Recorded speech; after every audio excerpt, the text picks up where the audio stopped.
Hi friends, it's Liv. Welcome to my brand new channel, Liv'n'Stories.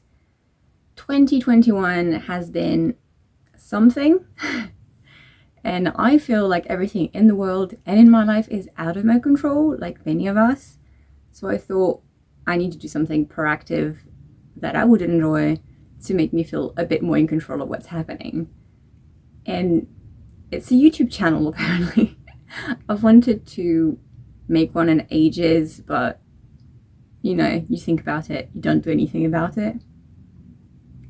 So today's the date changes. I apologize in advance for all the video quality, lighting issues. Hopefully it will be fixed by next week. I'm new to all of this, so please bear with me. And let's get started.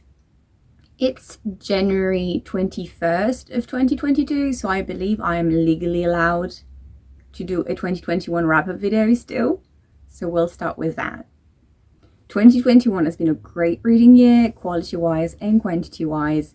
Here is a graph that I've made about my reading this year, or last year now. You can clearly see what happens when I fix myself an actual TBR like I did in October for Halloween. And all the other dips in the year are the time where so many great quality K-dramas came out that it took over my life, and I have no regrets. They are all my 5 stars of the year, but I will have a top 10, which I will finish with, but they are not in order from 10 to 1. I cannot do that. You cannot ask me to, but we will have a separation between those 10 and the other 11. So let's get started. The first one is Sword of Kaigen by M.L. Wang. The Sword of Kaigen follows 2 members of the legendary Matsudae family from the legendary Kusanagi Peninsula, the mother Misaki and her son Mamoru. While Misaki is a stay-at-home mother as expected from her clan, Mamoru is training to become a fighter, as is expected of every male of the family, especially the Matsudae, who are legendary fighters. That is until a new classmate from outside of the peninsula gets into Mamoru's school and start telling him things that he does not believe at first, and will force him to open his eyes to his family's and island's history and the role the government has had in it, the lies, the sacrifices, and the hidden purpose of the peninsula, until obviously the need of them comes again. We have a back and forth for Misaki's point of view between her past, the way she was brought up in her teenage years and younger years, and then the present, where she is a model wife and mother for the Matsudae family. It's so refreshing to have a mother's point of view. It's so rare in fiction nowadays, I feel, and to see what a woman can still do after she's married, after she's had children. It was lovely and also heartbreaking, because we go through all the sacrifices that Misaki has gone through to become a part of this family. I have conflicted feelings about Misaki's story. I both loved it and felt frustrated by it, which I think was the point. Mamoru's point of view was a lot more of putting in question everything that you've taken for granted in your entire life. Very heart-shattering revelations, until something forces him to pause his thinking and just do what he was born to do. I was sold on this book as soon as I heard that it was a Avatar The Last Airbender's magical system with the darkness of the Poppy War, and it is an accurate description. The fighting scenes are amazing. We can very much see that the writer has combat experience. The sword fights, the magic system was fascinating. It does take a while to understand what's going on. The first, maybe third of the book is quite slow to get through. mainly because we follow Mamoru's point of view and how everything is before it goes to shit. So it is quite a lot of info dump and getting used to the world and history and political dynamic of the story. It is intense, it is heartbreaking. I have found myself bawling my eyes out at 4 a.m, so if that tempts you, please go ahead. Next we have The Puppy War and the Dragon Republic by R.F. Kuang. I still need to get to the last one, which is in my TBR cart over there. It's so dark that I'm taking time between each volume to kind of digest what I've just read, but I will get to it because it's a beautifully crafted story. I did have them in my top 10 and I took them out and put it back in several times. Due to the sheer quality of it, I wanted to have it in my top 10, but because of how dark it is and how hard it is to get through, from a pure enjoyment point of view, I had to have it in my top 21 and not my top 10. The Puppy War, as you probably all know by now, follows Rin, that comes from a poor southern county in her country, who decides to escape her life prospects to join the most famous military school in her country. She faces then xenophobia from everyone in the capital because of her accent, a darker skin color, a lack of talents, the fact that she hasn't been raised and trained her entire life to follow the school's teaching, and she's obviously far behind every single other person in her school.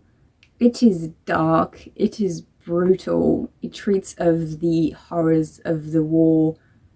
It has chapters very hard to get through, but it's such a beautifully crafted story that it deserves a read just for that.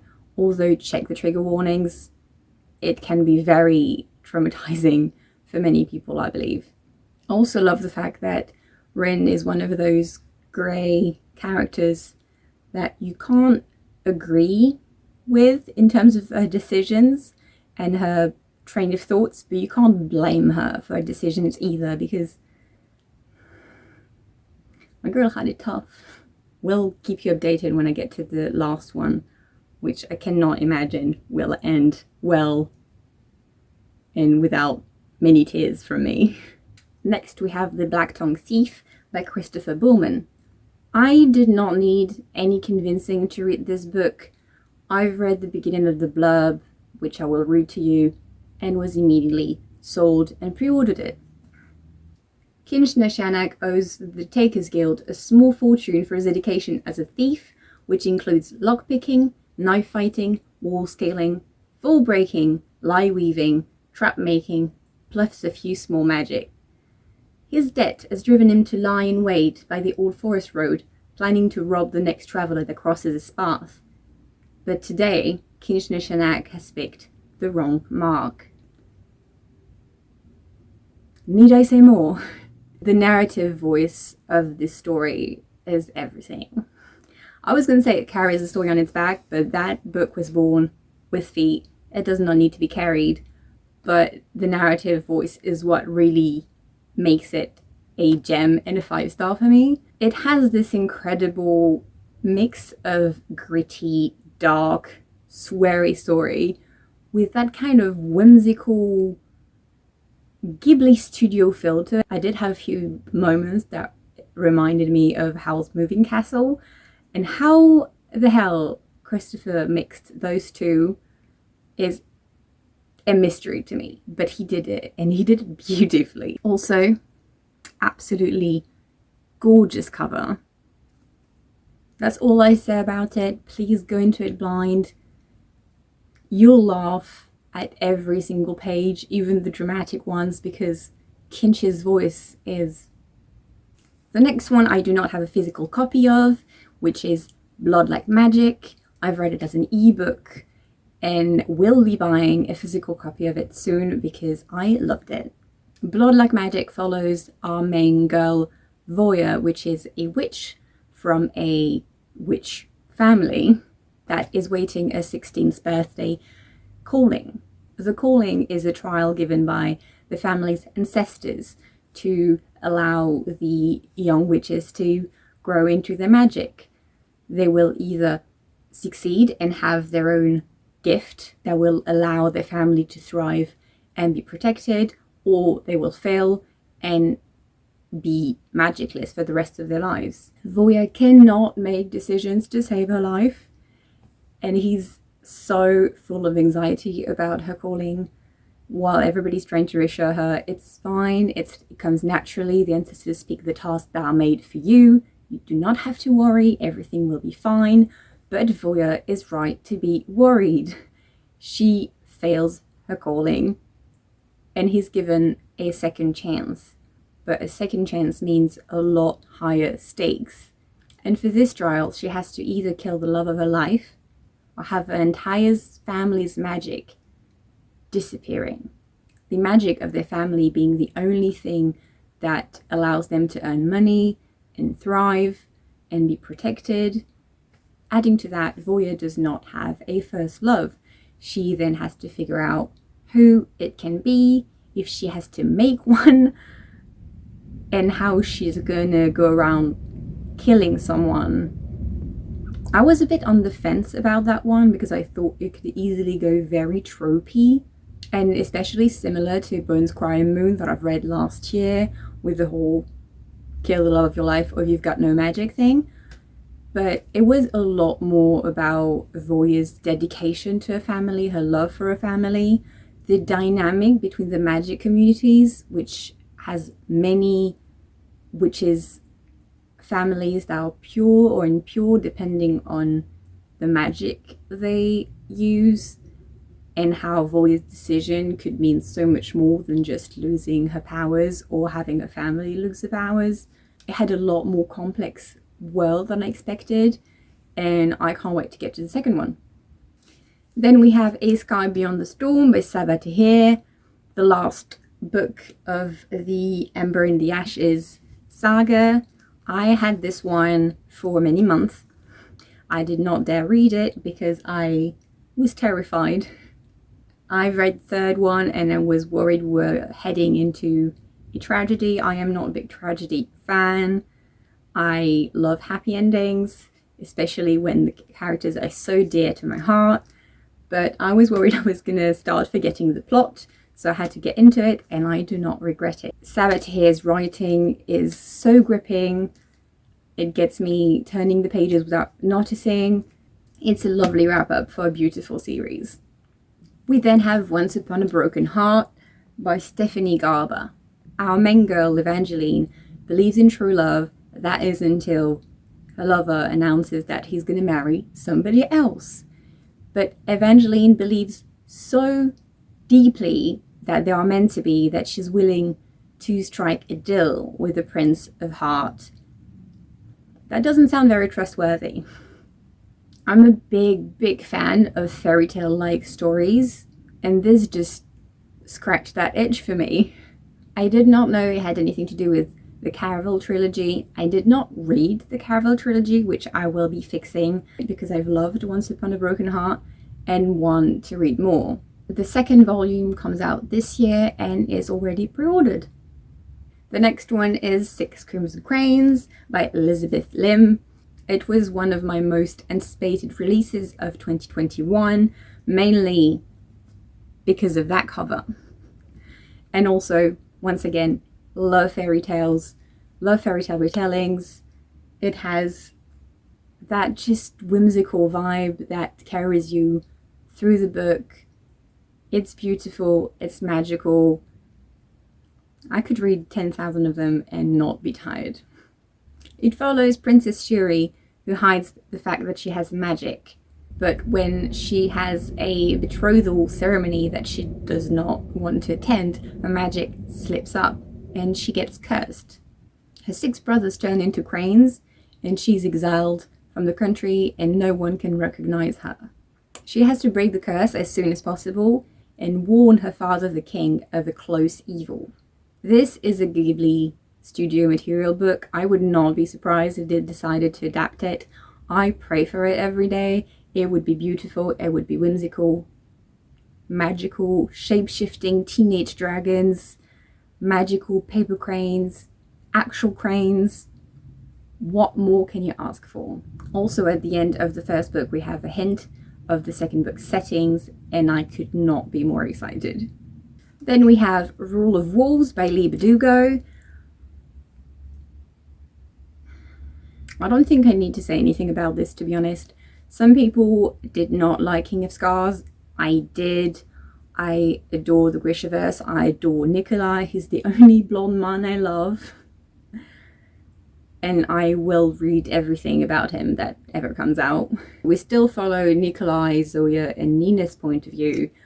I often have favorites when it comes to multi-point of views books, but I've enjoyed all three of them. I was not ever feeling like I needed to skip pages to get to another point of view that was waiting for more. It was a pleasure to have old Grishaverse characters pop in and then say hi like old friends. And yeah, we then have If We Were Villains by Amel Rio. It follows Oliver, who just served 10 years in prison for murder. On the day he comes out, the detective that puts him in jail tells him that he is now being retired and that everything Oliver says will stay private, but he needs to know what really happened because he does not believe Oliver is guilty. So Oliver takes us slowly back into 10 years ago at the campus of their drama school, where the tragedies of Shakespeare, him and his group of friends, keep playing, slowly take over their personality and their lives and make the tragedy come true. I do not usually like contemporary books. I don't usually like thriller type books, but it was Halloween. I thought it's now or never if I want to read a couple this year. And I do not regret it. It was beautiful, it was eerie, it was chilling. I believe I read it in 1 or 2 sittings. The Shakespeare aspect of it is not too overbearing. It's often quoted. It could be a bit much for some people, I guess, but I think it made a lot of sense in the story setting. I will probably read it every Halloween from now on. The next book I have a physical copy of, but it's downstairs and I cannot be bothered. It is The Girl with 7 Lives from Hyunto. It is a memoir of a girl who escaped almost by mistake North Korea, and her entire quest of escaping and what happens next.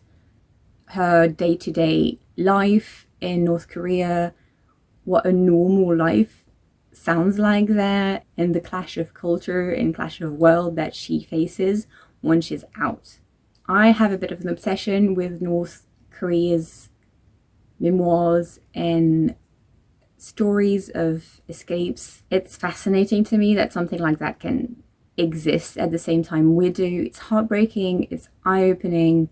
I cannot recommend it enough, just as a human life experience. And my last non-top 10 of 2021 is Jade Fire Gold by June Elsie Tan. It was also one of my most anticipated releases of 2021, and it did not disappoint. Honestly, I did not read or need much of a blurb to get it started. I've read Peasant Girl with special powers, teams up with exiled prince, avatars, Zuko and Katara's vibes. I'm a massive Zutora fan. I will read anything that has that dynamic, and it did. Oh, it did have this dynamic. So many times I was posing and like, oh, that's just the perfect Zutora scene. It just scratches an itch that you might feel as a Zutora stan. Without that, it might have been probably a 4-star rather than a 5. It's nothing groundbreaking, it's nothing crazy and new, but it's just such a lovely quest book. It goes into a lot deeper political plots as the story goes. The banter's lovely. It's got, once again, this magical feel that really carries you through the book. It's just such an easy read that paired with my Zutora vibes made it a 5 stars for me. We're then getting into my top 10 books of 2021. As I said, no order for those. I cannot do that. It's not happening. But first of all, HumandKind, A Hopeful History by Roger Bregman. I have bought this book in, I believe, 4 copies. I bought the audiobook that I started reading it with. Absolutely loved it. Bought a physical copy for myself. Bought 2 French copies for my best friend and my brother for Christmas. And just bought another one for my dad recently for toilet reading, which is the only time I can get him to read. I'll take what I can get. I was personally sold on the beginning of the blurb, which is the first chapter's opening, which I will read to you. This is a book about a radical idea, an idea that's long been known to make rulers nervous, an idea denied by religions and ideologies, ignored by the news media and erased from the annals of world history. At the same time, it's an idea that's legitimized by virtually every branch of science, one that's corroborated by evolution and confirmed by everyday life. An idea so intrinsic to human nature that it goes unnoticed and gets overlooked. If only we had the courage to take it more seriously, it's an idea that might just start a revolution, turn society on its head. Because once you grasp what it really means, it's nothing less than a mind-bending drug that ensures you'll never look at the world the same again. So what is this radical idea? That most people, deep down, are pretty decent. I was sold. As a optimist, I was sold. I've offered it to my brother, which is the worst pessimist that ever lived, because I do not believe it's just a think positive and positive things will happen book. It's entirely based on science, psychology, history, anthropology, archaeology. There is no just blind optimism in this. It very much takes a scientific approach to humanity. It's a breath of fresh air to read, honestly. It does not shrink away from the hard questions. Obviously, we have to face a lot of, if humanity is naturally good, then how can so many awful, dreadful things have happened in world history? And it does not hesitate to tackle those questions and give answers that might or may not be satisfying, but I think that's the point. I think that's the whole hopeful part of it. It has parts that had me crying in anger, in frustration, in hopelessness, but it kept giving me hope throughout that maybe we don't have, especially as a young generation, to be hopeless when we consider the future and what we can make of this world. I cannot recommend this book enough. I wish everybody would read it in the world. I think would make it such a better place by just maybe listening for once. It debunks several famous researches that painted the humanity in quite a dark way that we all kind of know about and get influenced without realizing. It covers the importance of education, the prison system, the school system, and I had my mind blown multiple times. Please read it. Next we have The House in the Cerulean Sea by TJ Klune. I know, I'm a bit late on the hype train. I did see it everybody from last year's top 2020 books, which is why I picked that one up. I did not know what to expect. I did not expect that. And I was given so much more. It follows Linus, who lives a quiet, boring, by-the-book life as a caseworker for magical orphanages until he is given a special mission for a special orphanage that needs to be top secret. It's the most wholesome book ever. It is a book I constantly want to reread. It's a book that has the most beautiful cover. The French cover sucks, by the way, in comparison. I'll put it here in comparison. Look at this with this. It's a comfort read, 10 out of 10, ultimate favourite of the year. Next we have the Red Rising trilogy with Red Rising, Golden Sun and Morning Star by Pierce Brown. We start with the humanity divided by caste of colour, red being the lowest caste and gold being highest.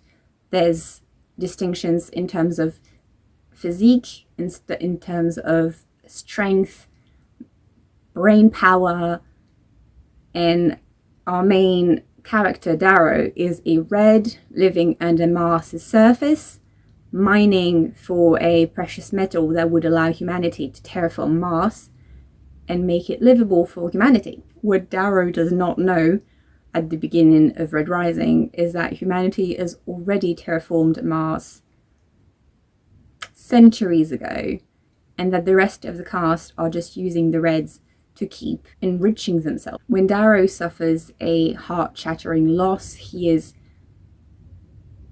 forced/offered a chance for revenge and for justice for his people. I won't lie, the first 50 pages of Red Rising were a bore. I thought I would DNF it every page for 50 to 70 pages. It's a lot of sci-fi vocab that is not explained to you. You're in a world left to your own devices.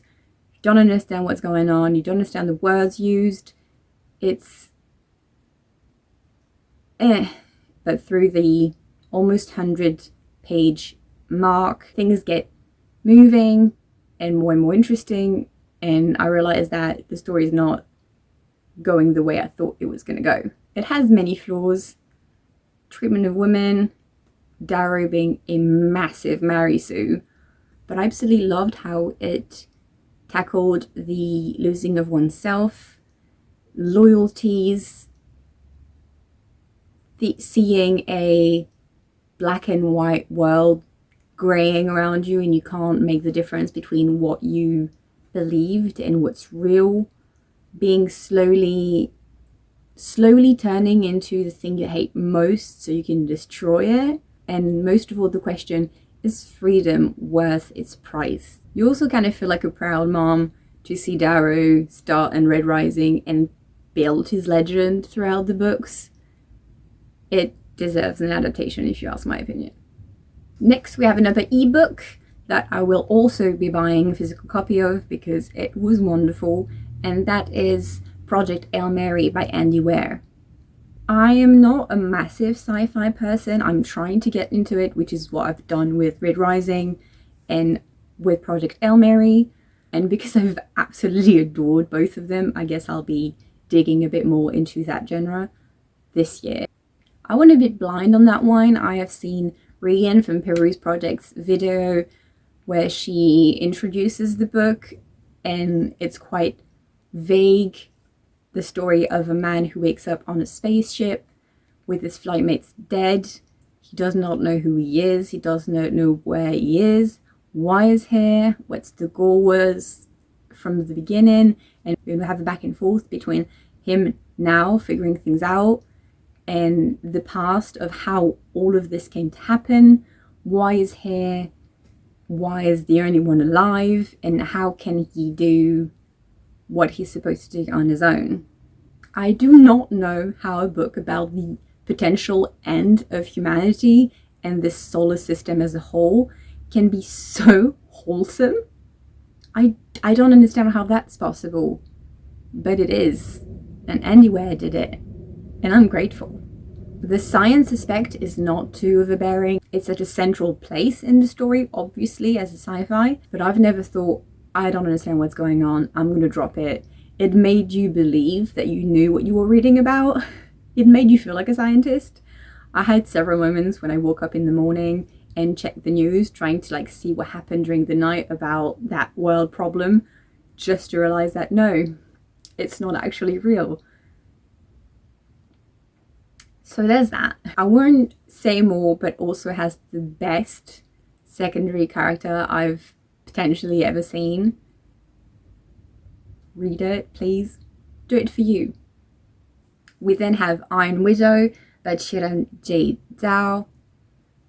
which was also a most anticipated release of 2021. It is set in a fictional world based on ancient China, where our main character's country is being attacked by mechanical monsters, and the only way to fight them is through massive mechas piloted by a pair of teens, because teens clearly rule the world. It has to be a pair of a male and a female, and their will comes together to animate the mecha. Problem being, in a battle of will, their women will most likely die, because women are so weak-willed, aren't they?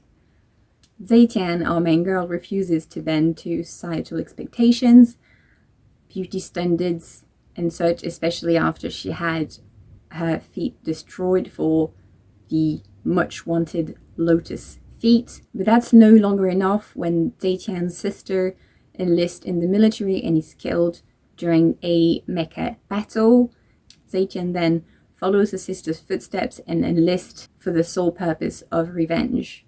I mean, kick-ass mecha battles, a bitter young woman absolutely destroying the patriarchy, a polyamorous relationship. It's got it all. It's got it all.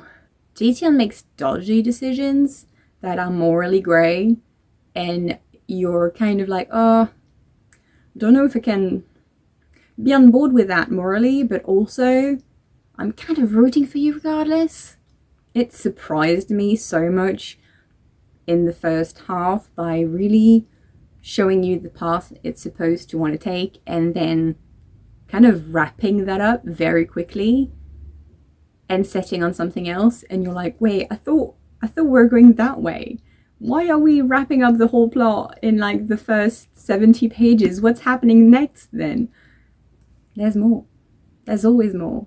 And I can't wait to read the second volume. The next one is another trilogy, the Conqueror's Saga, with And I Darken, Now I Rise, and Bright We Burn by Kristen White. It is a historical fiction / gender bent retelling of Dracula, following historical Dracula's daughter, Lada, and her fight against the Ottomans. Our two main characters are Lada and her brother Radu. Lada is ugly, cruel, brutal, possessive, while Radu is beautiful, socially inclined, kind, gentle.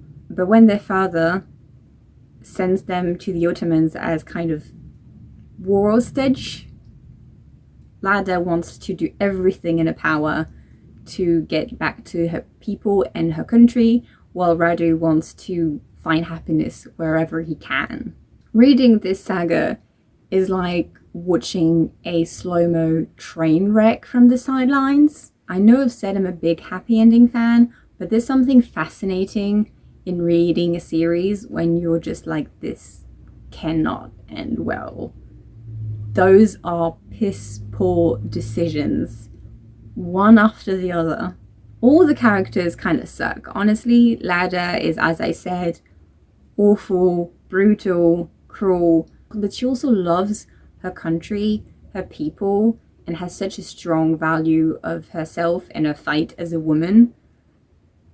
While Radu is such a coward, he has no backbone, so frustrating to read, but is also such just a kind, loving person who just wants to be happy and does not want to hurt anybody, that you can't hate either of them. They're both frustrating, but you can't hate them. And while they're being brought up in the Ottoman Empire, they meet Mehmed, who is the son of the jailer. He also is very frustrating. He is completely blinded by privilege and does not see how his ambition is gonna require sacrifice from a lot of people, him included. But he's also just a sweet boy who wants to be a good and fair ruler, So you see all of the decisions from the sideline thinking, I know where your heart is. I kind of want you to succeed, but also that's not maybe the best way to do it. Please don't. We have such a fascinating love triangle as well, and the whole historical element of it really carries you through character bit to character bit. It is now one of my favorite series and will recommend it to anyone who will listen. And for another trilogy, we have the Daevabad trilogy with City of Brass, Kingdom of Copper, and Empire of Gold by S.A. Chakraborty.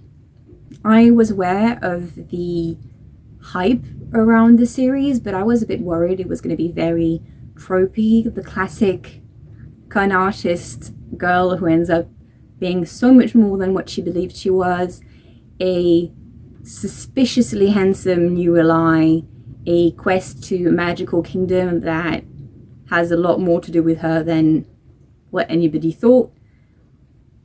But what really got me was the political depth of that story. The fact that Nari, our main character, ends up being completely split in two, or you could even say three, with the different groups of people she belongs to, which all hate each other. And the more you learn about her and her history and who she really is, the more you feel like the heaviness of her responsibilities and how she cannot follow her heart and help whichever side of her people she wants because the other one will hate her for it. That was truly what won me over. I also found the love stories beautiful. I was swooning over every single pairing. My heart was broken many times over. I will gush about some problematic faves of mine about this. I cried. I cried through like at least two of them. So if that's your thing. We then have Little Thieves by Margaret Owen. It is a retelling of The Goose Girl. Once again, big retelling fan, big fairy tale fan. Did not need much more to convince me. But also Margaret Owen. I've read The Merciful Crows last year. It made my top 10 of 2020. Did not need more convincing. Margaret Owen is an auto-buy. She's a writing goal of mine. Her first liners are insane. I mean, when you start me with once upon a time, on the coldest night of midwinter, in the darkest heart of the forest, death and fortune came to a crossroad. You just have me hooked. I'm like, what are they doing here? What's going on? You have a chapter starting with Death said, I'm not mad, I'm just disappointed. And that's just hilarious. So the story follows the goddaughter of Death and Fortune after she was giving away as a child. She's impossibly self-serving and will do anything it takes to get what she wants. And that's what got her to steal her princess's life. That is until she gets caught into a curse and has to make up for what she's stolen, or else this. The writing, once again, absolutely incredible. Every single line is a piece of art. I love it. It's fairy tale enough to be whimsical, but it's complex enough that it feels real and you get really deep attachment to characters. The romance is brilliant. And it's just, it's a big boy, but it feels like a duology in one. You get to the half mark and you're just like, how do we still have halfway to go? It feels like it could wrap up any minute now and be over. But no, there's more. Truly. Margaret Owen. Man, you get my heart. We're almost there. We have then another ebook duology, the Scholomance, which I will also be buying as a physical copy because it's brilliant. It is set in a school where magically gifted children are sent by the parents to grow into their power and be able to fight off the monsters that will go after them as they come outside. Except that the monsters keep finding ways inside the school. So they have to stay years in that weird mechanical clock-like tower that just goes down one level each year until they reach the graduation gates, where they have to make it out. But this entire time they keep getting attacked by monsters. They don't have any teachers. Everything is self-taught. There's clans forming. There's a lot of privilege issues. And in the middle of all of that, there is Elle, who just wants to be left alone, make it out, and live her life. She does not have time for this.